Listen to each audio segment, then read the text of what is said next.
Good morning, Packers fans. Aaron Negler here with your Packers Daily Chat, coming to you live on some of the Cheesehead TV social channels. It's day 5. The Facebook page is still hacked. We have no water. Our pets' heads are falling off. I see you in Vietnam with your going live on our Facebook page every night. I see you. We're coming for you. I hope Packers fans worldwide are doing well this morning with the announcement that the Packers will take on the New York Giants on October 9th in London at Tottenham Hotspur Stadium. Going to be a lot of fun. Corey and I will be in attendance. Make your plans now. We'll have to have a meetup that Saturday prior to Sunday's game. It's going to be a lot of fun. Hope to see everybody there. And I've already seen people bitching about an early bye week and blah, blah, blah. And I don't care, man. Packers are playing in London against the Giants. That's a game they should win. Let's go. Can't wait. Very excited. Good to see everybody in the comments section. I hope you're all doing well. Happy May 4th, everyone. May the 4th be with you. That's right. In honor of May the 4th, head to the Cheesehead TV shop. You can find the link on the homepage of Cheesehead TV, or you can look in the description of this video on YouTube. Use promo code May the 4th for 10% off all Cheesehead TV merch from now through Sunday. That's promo code May the 4th. For 10% off all Cheesehead TV merch today through Sunday. Do it, people. Stay on target. Get ready for the Super Bowl with your Cheesehead TV merch. Morning, everybody. Hope you're all doing well. Big B is here. What's up, Big B? How you doing, buddy? Happy Star Trek Day. May the 4th be with you. Star Trek Day. Adam, what's going on, man? Over under 10% of chat knows the title reference. London Calling. Come on, it's a classic Clash song. But you're right, Adam. Probably, I'll go with the under on that. Definitely the under. I'm gonna go with. Good morning to everybody saying good morning. Dennis, Joey, Oz, Krista, Oz. By the way, I saw your comment on Patreon regarding Justice. Thank you for watching the video. If you guys haven't checked out my chat with Justice, kind of going over the draft class and what it means for the offense and defense going forward. Be sure to check that out here on the YouTube channel. To answer your question, Oz, Justice has coached. Basically, he's been involved with football basically since he was 18. He worked with the XFL in their last iteration when they were around. But he knows his stuff. He knows his ball. That's why I love talking to him. He's definitely somebody who isn't blowing smoke when it comes to talking football. Adam, good morning. Brandy, what's up? Who would be Chewy on the Packers staff? On the Packers staff, probably Adam Stenovich. He'd be my vote for Chewy. Train in vain. Now you're talking. See, we got some Clash fans up in here. I like it. I like it a lot. That was a good talk with Justice. Thanks, Joyce. Very much appreciated. Hello from Germany. See you in London. Let's go. Let's go, Jan. That's what I'm talking about. It'll be a hot time in the old town tonight. It'll be great. Callum, good morning. Going to the Packers game in London. Thoughts on the matchup? I will be there to see you. Yes, Callum, we'll be there. I think initially, you look at it on paper, and yes, that's a game the Packers should win. However, any given Sunday, who knows what those rosters look like at that point in the season? Million different variables, but you got to like the Packers' chances. Of that, there's no doubt. Hotel booked, face paint ordered, just need a ticket for London. Let's go. Well done, John. Guns of Brixton. See, now everyone's throwing out Clash songs. I love it. There you go. Pack better prep for that flight across the pond. Travel just to California tends to be brutal on LaFleur squads. Daniel, you're not lying. Although you're going the other way. So maybe they'll get the opposite reaction. Who knows? We'll see. The D is going to dominate. Big bodies, the middle, and DBs strong. Alan, I very much agree. On paper, as it stands right now, the Packers look to be continuing to improve on the defensive side. Now, they got to do the work. We'll see how guys hit the ground running, especially the rookies. If they are able to kind of progress and develop under Joe Barry and in the scheme in year 2, maybe add a few wrinkles or two. I'm fascinated to see how much more they're able to do coverage-wise with Jair in the mix. They lost so much when Jair went out. It's so funny. If you go back and watch that Steelers game, where he got hurt, earlier in that game, prior to Jair going down, they are mixing up some really interesting stuff, some cap blitzes, things they apparently took out of the playbook after Jair went down. I'm hoping we see just a little bit more of that creativity because it was exciting to see. Marcus, what's up? Great draft coverage, Nags. Glad we now have two great off-ball linebackers for years to come. For years, some of our toughest opponents had these two interchangeable guys that can tackle and cover, and now we do too. We hope, right? We hope. We're selling hope. I get it. But, Walker, as much as I am, you guys know I've been talking about it. I am very excited. We have no idea what he is yet in the NFL. My fingers are crossed, and I'm really hoping he's able to hit the ground running. And to your point, yeah, the two guys on defense in the middle gives you a lot of flexibility and the ability to dictate something.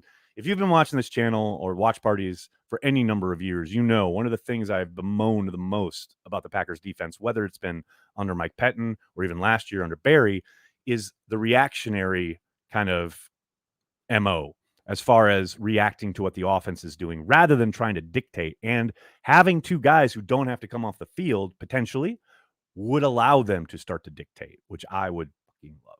No question. VM, what's up, man? Thanks for the super chat. Hotel? Check. Flight? Check. Now hoping for tickets in London. Greetings from Germany. Greetings from New York City. I hope you're doing well, man.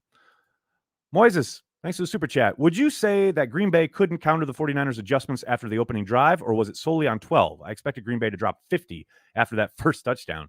That's a really good question. And it is funny. If you go back and you look, and I don't recommend doing this unless you're a really sad and pathetic masochist. But if you go back and you look at the comment section in our watch party here on YouTube after that first touchdown, everyone was on board with you, Moises. Like, everybody was talking about how it was going to be a blowout. And I say on the stream, like, okay, come on now, temper down, a lot of ball game left, blah, blah, blah. I don't think they certainly did adjust a little bit, but the Packers just didn't execute. And Aaron did focus on Devontae a little bit too much and certainly missed a few reads as far as there were a couple instances where he had outlets. There were two in particular to DeGuara in the flat that he misses. But it's like the pocket's collapsing. You got Bosa breathing down your neck. I get that. It's happens, rapid fire. So I don't think it's major adjustments from the 49ers, but they did solidify what they were doing and played a little bit better. And I think they did a little bit of, what teams used to try to do against Brady back in the day. Rex Ryan probably had the most success with it, where they did a little bit of coverage roulette, where whatever the call up front was, regardless, they could utilize their four pass rushers in different ways, but they never really had to send major pressure. But that allowed them to play lots of kind of almost spin the wheel as far as coverage comes. And that was early on. And then, they kind of exerted their dominance physically in that second half. There's one instance, one drive, the end of the third quarter, where the Packers finally get back on track. And they, it's after AJ gets hurt. They're running Aaron Jones effectively. Patrick Taylor comes in. They're still moving the ball. And they get down in the red zone, and they just can't score. They move the ball. They finally get down there, but they just can't execute in the red zone. Something that had been a problem all year. So, it's always a combination, right? It's never just one thing, especially in the game of football. But you got to tip your cap. I thought the 49ers did an excellent job as the game went on, no doubt. How do they pick who goes to London? Oh, Roy, how long you got? Well, in the new collective bargaining agreement, it was agreed that everybody's got to go to London every 4 years, at least once. Mark Murphy stayed out of the fray as long as he could. And, Packers fans, all the fans I see bitching about, quote, losing a home game, which essentially they're really not. Hold on, guys. Hold on. Hey, buddy, I'm live right now, but can I call you as soon as I'm done? I love you, brother. I'll talk to you soon.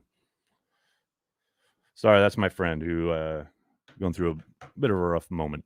Yeah, no, they've avoided going to London as long as possible. But there's no question that now that it is mandated by the league, everybody's got to go at least once every 4 years. So the Packers are getting it out of the way early.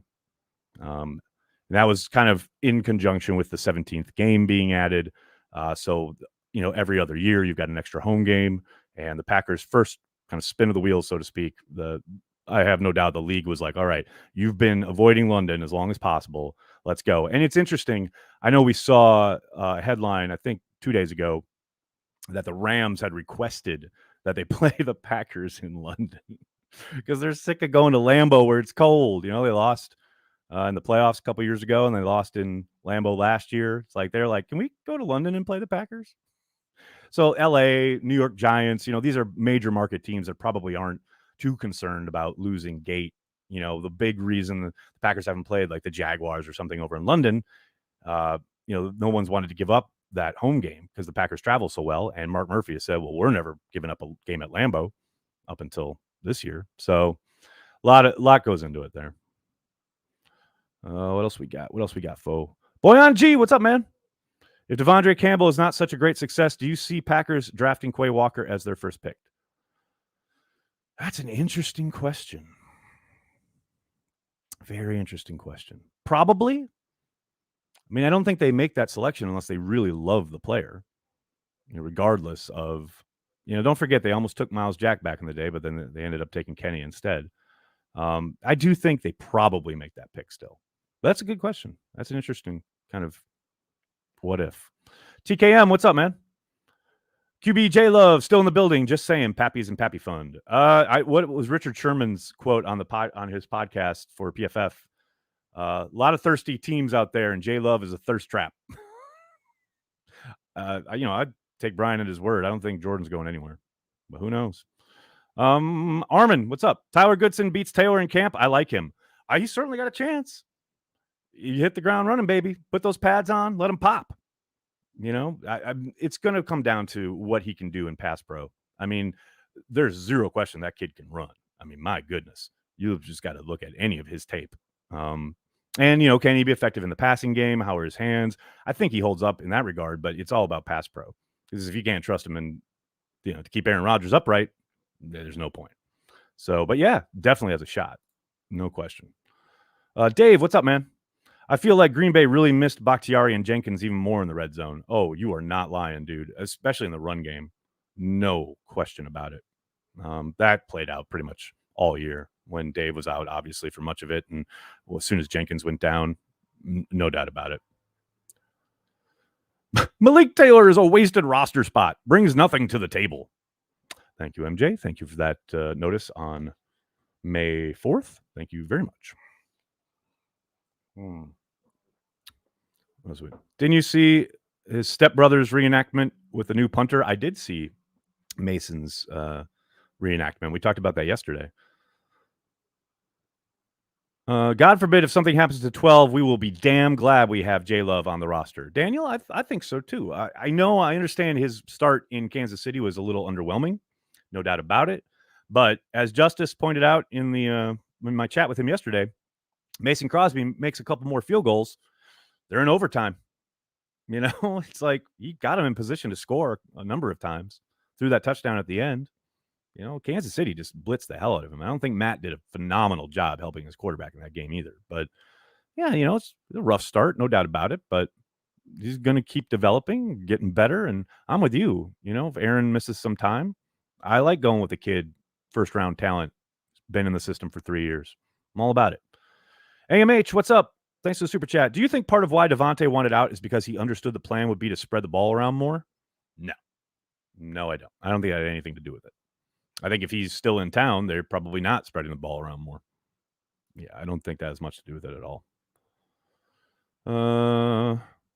Matt tried to play a game like 12 was under center in Kansas City. Daniel, I got to agree. I literally just rewatched that game right before the draft. And yeah, it really felt like, there's a play early on where I think it's second and short and AJ goes for 14 up the middle on a kind of a zone to the right. And he feels the cutback, hits it up there.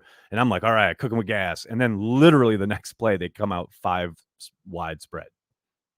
Empty. Like, no, man, this is not Aaron Rodgers. So yeah, I understand you're going to call everything in the play. Like nothing should be off limits. I get that. But man, put your young guy in a position to succeed. Special teams was the reason we lost to KC. Yeah, it's one of the reasons, no doubt. I like how we're built. Levi, I like how we're built too. I'm with you on that one. The possibility of a jump in play from Jordan Love is still very much there. Absolutely, Zachary. 1,000% agreed. All right, everybody. I'm going to have to get going. I'm sorry I have to cut this a little short today. I'll be back tomorrow. Please do me a monster favor and hit like on the video. Subscribe to the channel. And don't forget, head to the Cheesehead TV shop and use May the 4th. That's promo code May the 4th for 10% off all of our merch from today through Sunday. May the 4th be with you. Thanks, everybody. Please, please, please subscribe to the channel. And then tell your friends and tell your family, Cheesehead TV, we are devoted to Green Bay Packers fans worldwide. Thanks a lot, everybody. Have a great day. Go Pack Go.